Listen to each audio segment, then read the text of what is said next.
ఇక ధనుర్రాశి, ధనుర్లగ్నం ఉగాది నుంచి తీసుకున్నట్లయితే ఈ ధనుర్రాశి, ధనుర్లగ్నం వారికి ఎలా ఉంది?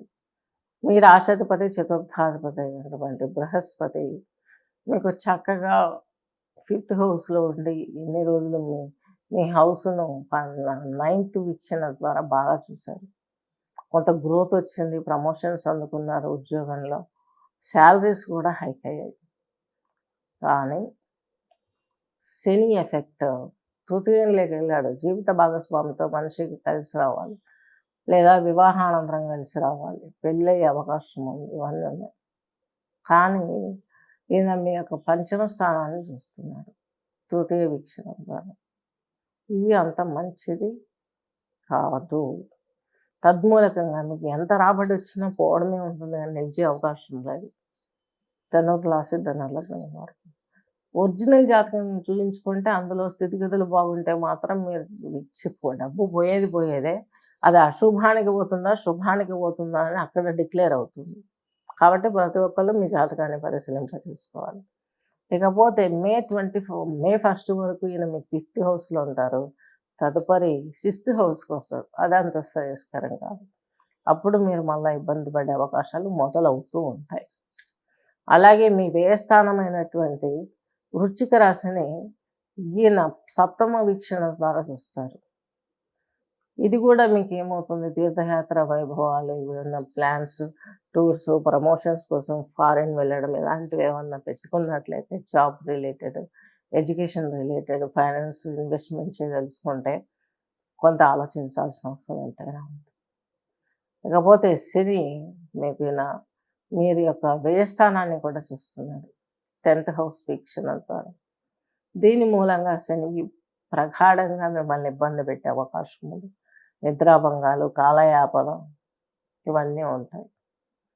వృత్తిలో మార్పులు ఉంటాయి.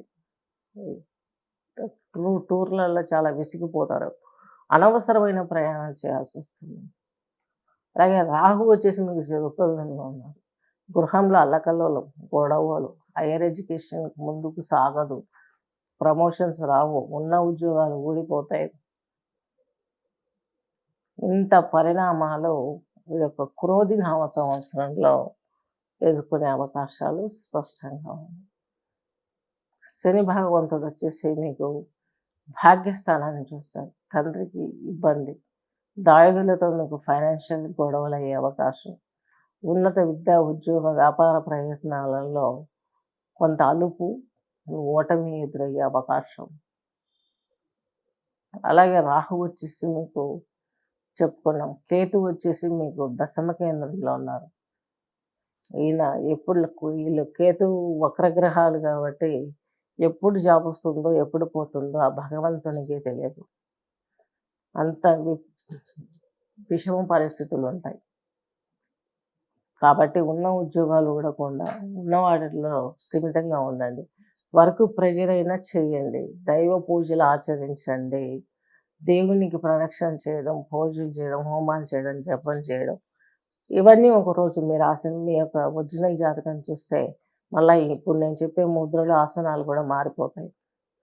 ఆ రోజు మీరు చేయవలసింది, జాతకం చూసుకున్నాక మీ కరెక్ట్ దశ, లగ్నం, రాశి వీటిని బట్టి ఆటోమేటిక్గా గ్రహస్థితిని బట్టి వేరే ముద్రలు వస్తాయి, వేరే స్తోత్రాలు వస్తాయి. ఇప్పుడు నేను చెప్పినవి అప్లై అవ్వవు. ఇవి జస్ట్ టెంపరీ రిలాక్సేషన్ చేసుకోండి. ప్రాబ్లం ఇంకా సాల్వ్ అవ్వలేదంటే ఖచ్చితంగా మమ్మల్ని మీరు కన్సల్ట్ అవ్వవలసిందే. ఇక బృహస్పతి చెప్పుకున్నాం కదా, మీకు ఈ స్థానాల్లో ఉంటారు. శని ఈ స్థానాలు, రాహు అలా, కేతు ఇలా ఉన్నారు. మీకు దశమ స్థానాన్నటువంటి యొక్క కన్యా రాశిని రాహువు కూడా చూస్తున్నారు. విపరీతమైనటువంటి ప్రెజర్స్. ఆయన పంచమ వీక్షణం ద్వారా మీ యొక్క వ్యయస్థానాన్ని చూస్తున్నారు. కలత నిద్ర, నిద్రాభంగాలు, ప్రయాణాల సట ఇవన్నీ కూడా ఉంటాయి. చాలా ఇబ్బందిగా ఉంటుంది. అనారోగ్య సమస్యలకు ఉన్న మనీ అంతా ఊడ్చిపెట్టాలరా దేవుడు అన్నట్టుగా ఉంటుంది. బృహస్పతి మీకు 6వ ఇంటికి రావడం, శత్రువులు ఏర్పడతాడు, రుణాలు పెరిగిపోతాయి, అప్పుల బాధలు, సంపాదన తగ్గుతుంది. ఇవన్నీ చూసుకోవాలి. ఉన్న జాబ్ ఎట్టి పరిస్థితుల్లో వదులుకోకండి. నాలెడ్జ్ గెయిన్ చేసుకోండి జాబ్లో ఉంటూ. అది ఏదో ఒక రోజు మీకు ప్రమోషన్‌కో, ఉన్నది ఊడిపోకుండానో ఉండడానికి కోఆపరేట్ చేస్తుంది. ఇప్పటి నుంచే స్టార్ట్ అయింది ఆర్థిక మాంద్యం ప్రపంచవ్యాప్తంగా. దీనికి సంబంధం ఏంటంటే శని అంకె న్యూమరాలజీ ప్రకారం 2+2+2+2+2+4 8 శని సంఖ్య.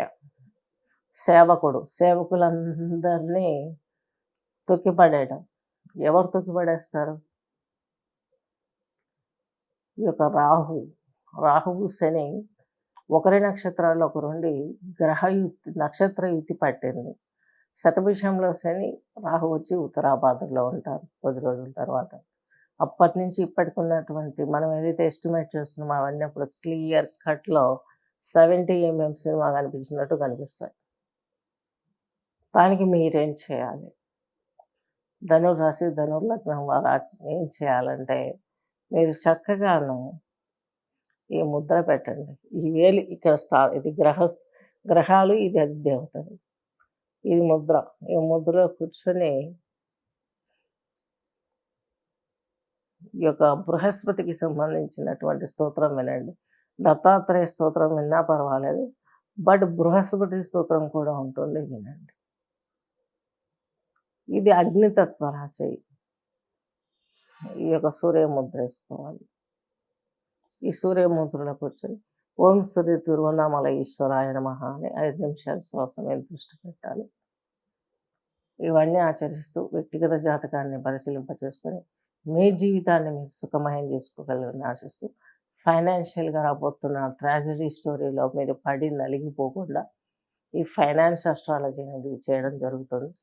శుభం.